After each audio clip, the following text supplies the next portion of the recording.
What's going on? So today we're going to talk about guns. Guns are fun. This channel is called Knife, Guns, and Gear Reviews, so we try to do a little bit of both, or everything. Today we're talking about a new gun that I just purchased, the Ruger SR9 Compact. Just to show you it's safe. No magazine, nothing in the chamber. This little thing would pop up anyway, we'll talk about that later. This has been a gun I've been interested in for a long time. It's been out for, geez, over 3 years, I think. Possibly longer. It's obviously the compact version of the Ruger SR9. And they made a lot of improvements to this model over the regular SR9. One of them being the trigger, which is a really good trigger, but we're going to get into that in a minute. So what we're going to do is talk about this gun, talk about my current EDC here, which is the Walther PPS, another fantastic firearm. And let me just go ahead and just get this out of the way. I am a Walther fanboy. I love Walther guns. I have the PPS, P22, PPQ, which is also safe. This is actually like my ultimate handgun right here. This thing is awesome. If you've never shot one of these, it has these just to demonstrate the trigger pull. It's awesome. Wait for the reset. Yeah, it already reset. There's your follow-up shot. Yeah, just insane. Anyway, so I'm just saying this because this review is going to cover the Ruger kind of versus the Walther, and why I will be switching to the Ruger for concealed carry. So it's not like I'm a Ruger fanboy. Sometimes I watch these videos with gun comparisons and they're like Glock versus everything, Glock's the best, and I have nothing against Glocks. I like them, I've had a few, but just getting this out of the way to tell you that I am a Walther fanboy, and that will actually kind of make you even more surprised at how much I like this Ruger and why I'm choosing it to become my new daily carry. Now, let me just kind of give you history, firearms wise, or let me not say firearms, but concealed carry. I've been carrying concealed for about 4 years. And in that time, I've had a Glock 19, great gun. I just think it's a little too big for carry. Glock 26, another great gun. A Kel-Tec P32, stopped carrying that because it was awesome how small it was, but it was in 32 caliber. I mean 32, not 32 caliber, 32 auto, which is just a teeny little bullet. Kel-Tec PF9, great gun. Well, I shouldn't say great gun. It's an affordable choice. Not a very good trigger, and it's pretty snappy to shoot. When I say snappy, I mean kind of painful. It's not what you're going to want to practice with. And that's going to be one of the things I hit on in this video. A Kel-Tec, or excuse me, a Car CM9, which is also a great gun. Smith & Wesson Shield 9mm. These are all a 9mm. The Walther, or the Ruger LCR. Actually, excuse me, they're not all 9mm. That's 357/38. And the Walther PPS. So that's a lot of guns. I've carried quite a few, and they're all good, and they all have their strengths and weaknesses, and I'm not going to cover all of those. This would be a long video, but one thing that I was like, I want to carry a full-size gun. I want to have 15 rounds, so I cleared the 19. I found myself not carrying the 19 because it just was a little large. I'm not a large frame person. I'm medium, pretty much average height, 5'9". So I'm not a large guy. So I wanted something small, so I went that little Kel-Tec. Well, it was too small. It's just this is kind of my journey through concealed carry here. I decided I love the 9mm round. I had a few full-size 9mm, like a Beretta M9 and a Glock and a couple other ones, and some 1911s and 9mm, just a few different guns of them. So I love the round. So I knew I wanted to carry a 9mm. I thought it was very sufficient for self-defense. With modern ammunition, it's definitely awesome. So then I went the way of the slim 9mm, which really, honestly, the Kel-Tec PF9, actually technically the Car PM9 was like the first single stack small 9mm. I don't know if it was the first, but it kind of revolutionized. The PPS has actually been out a long time, and it's kind of one of those guns that's kind of flown under the radar for a long time, and it's one of the pioneers also in that category. Then the CM9 came out, which is a value version of the PM9, so I had to have that, and I liked that gun. Just a little too small, though, for me. And the thing you'll notice with those smaller single stack 9s is they're not as fun to shoot. You're not going to practice with them as much because you can only go a few magazines typically without your hand. Just, you know, it just kind of, you know, irritates it. It kind of just, you know, gets a little painful after a while, to be honest. So I didn't find that so much with the Shield. The Shield's a really good gun. I'd highly recommend it to anyone. The only reason why I dumped the Shield is because I kind of went to Walther all full. You know, I had the PPQ, and then I was like, well, I might as well get the PPS because it's got the same style paddle mag release, you know, and for training purposes and stuff. That's why I switched. So the Shield's a great gun as well. The LCR was way too snappy to shoot. It's a really lightweight revolver, but way too snappy, especially in 357. So I've been carrying the PPS for quite a while now, over a year. No intentions of really changing the gun, but I've always been interested in this gun, the SR9c.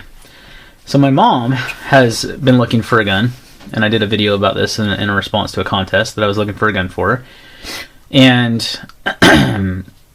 this was one that she handled, and I've always heard good things about it, and it's a really good price point. It's a very high value gun. You get a lot of gun for your money, and I really like that. You know, I'm like that. That's kind of how my channel is. I like to show you knives that are high value. You know, I like to show you gear that's high value. So here's a gun that's got a really high value. So she liked it. I'm like, you should try this one. She put her hand on it. You know, you can actually change this little rubber strap here to be bigger or smaller. I just left it the way it is. That's the way I got it yesterday. But I've been carrying around my mom's SR9c for a little while. So I decided to get my own because I liked it so much. But for a beginner, I think it's an excellent choice. It's fitting her hand really well. She loved the feel of it. The trigger pull wasn't too bad. She was shooting an M&P9, which has a much longer trigger pull because there's no safeties. So she got that. She really likes it. So I was kind of jealous, and I ended up picking one up. And I got a really good price on it. It came with some ammo.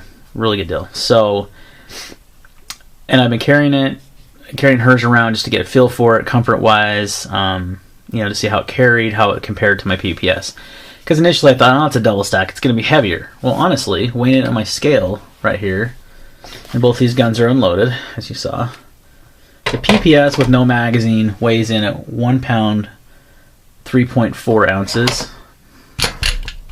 The SR9 with no magazine weighs in at 1 pound, 4.8 ounces. So just like an ounce heavier, and you get a much bigger gun. Not a bigger gun, but you get more capacity, some definite advantages. And I was like, well, that's probably not even going to notice that carrying, and I didn't. Honestly, did not notice the difference carrying the two guns. You're not going to really notice that weight difference, in my opinion, if you have a decent holster. And funny enough, I was carrying it in the Remora that I kind of had retired for the PPS, and it fits the SR9 great. So there you go, got a holster for it. It's really comfortable. Carries great inside the waistband, so I thought, you know, I really like this gun. I'm going to have to shoot it. Well, that was my first mistake, because that's why I ended up buying one of these, is because how well this gun shoots. For being a small, compact 9mm, and let me just do some comparisons in size real quick, because I want to show you the PPS versus the SR9. It's just kind of show you the differences. Not a whole lot. I'm really impressed with the Ruger on how slim they made the grip, being that it's a single stack. If you've ever had a Glock 26 or handled one, they're kind of chunky, and that's one reason I didn't like to carry it. It's a little fat in the waistband. Didn't feel like it was much to carry it different than carrying the G19, Glock 19. So, but look at the size comparison. Granted, the PPS is a single stack, and the SR9 is a double stack, and there is hardly any difference in grip size and thickness. And I thought, wow, you know, that's one reason why I like the single stack 9s, because they're nice to carry. But I thought, man, if I can find a gun that's slim in the handle like that, that'll carry more rounds. You get 10 rounds in the concealed carry mag, plus one in the chamber. This is a 7-round mag. I mean, I just gained 4 rounds. So, well, excuse me, 3 rounds. I gained 3 rounds in the magazine. I thought, that might be worth it. Then I went and shot this baby, and I tell you what, it shoots awesome. The trigger is great. Show you the pull and then the reset on it. You know, this, and then again, this weapon has been safety checked. Here's the pull. So it's pretty, not very long. It's obviously longer than the PPQ, but this is a concealed carry gun. And the reset, right there. Compared to the PPS,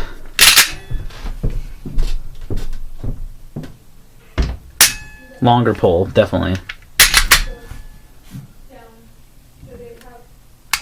And about similar reset. And I actually really like the PPS trigger too. So very similar. It's, you know, it's got that same kind of trigger safety, so it feels very similar. One thing I really like about the SR9, I mean, you get a little bit longer barrel than the PPS as well. So that is one difference in carry. You know, it's a little bit longer, just kind of stacking the PPS on top. So you get, you know, that much more barrel length.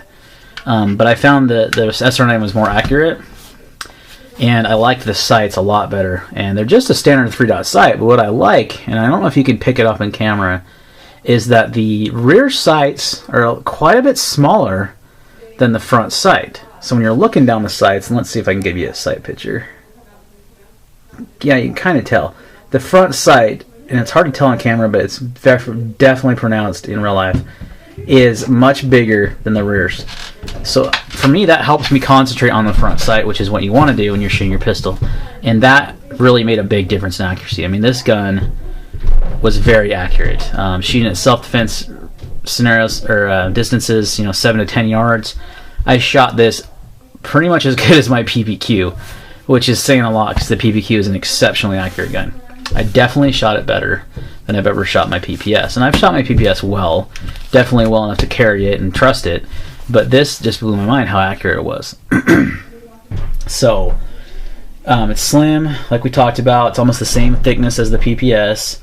It's got an incredible trigger, better than the Shield that I've used, better than the PPS, definitely better than the Glock 26, the Keltex, the Cars. I mean, it's one of the better triggers in a concealed carry gun, in my opinion. If they made a PPQ and concealed carry, or, you know, compact, subcompact, I'd be all over that. But so the reason they do that, you know, a lot of companies, they don't want to put a short, crisp, you know, a nice trigger pull with a short reset on a concealed carry gun, because usually there's no safeties. Like, the only safety on the PPS is the trigger safety and obviously your finger. The SR9c has a manual safety if you want to use it. I leave it off, don't see a reason for it. It's not easily engaged. It takes some pressure, which is a good thing, because if I'm not going to accidentally hit it up. I did notice that on the Shield that I had, because it has a little manual safety, kind of had the same issue. It's got the trigger safety. It's got a striker indicator to let you know that it's, you know, cocked and locked. But the big thing is when it's loaded, this thing says loaded when up. You can see that. That actually comes up quite a bit, and it's red, and it's like pronounced, and you're like, hey, your gun's loaded. Now for me, not a big deal. My biggest safety is keeping my finger out of the trigger till I'm ready to shoot. That's, you know, one of the first things you learn in firearms. But for a beginner, that's a good thing, because, you know, they don't always think about that, and then they know that their gun is loaded. So I think for a beginner and for, you know, an experienced shooter, this is an awesome gun. It's just an awesome gun all around. The weight, like I said, it's a little bit heavier once you load it fully, because you're going to have 11 rounds versus 8 in the PPS. So it is going to be a little heavier, but you do gain that extra capacity. For me, that's worth it, and it's not that much more weight. The feel of the gun is just awesome. It fits my hand well.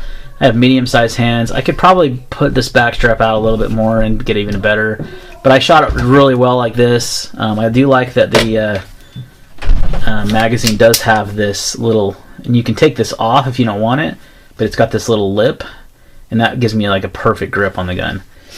Now, and it fed everything reliably. It fed hollow points. It fed reloaded 9mm. It fed you know, your factory Federal 9mm I shot. I mean, it fed everything just fine, a couple hundred rounds. So no issues there. One thing that makes this gun awesome, though, is how versatile it is. Look at that. That's the 17-round Ruger SR9 mag with an adapter that basically turns this gun into a full-size pistol. So a great option for a home defense gun. If you want to carry that extra 17-round magazine, you've got a lot of firepower with you. I just like it that it makes it so versatile. It's not just a concealed carry gun. The PPS is just a concealed carry gun. It's going to hold 8 rounds You can actually get 9 with 8-round mags. I don't really like the 8-round mags. I like the 7-rounders. And that's pretty much its role, is going to be a concealed carry gun. The SR9 could be for a concealed carry. It could fit your need for a nightstand gun. It can do so many things. It's very versatile. I love the way they did that. Smith & Wesson does the same thing with the M&P series. The M&P Compact is, and that's another one I owned that I forgot to list off on that list that I actually carried for a while, is an M&P 9 Compact.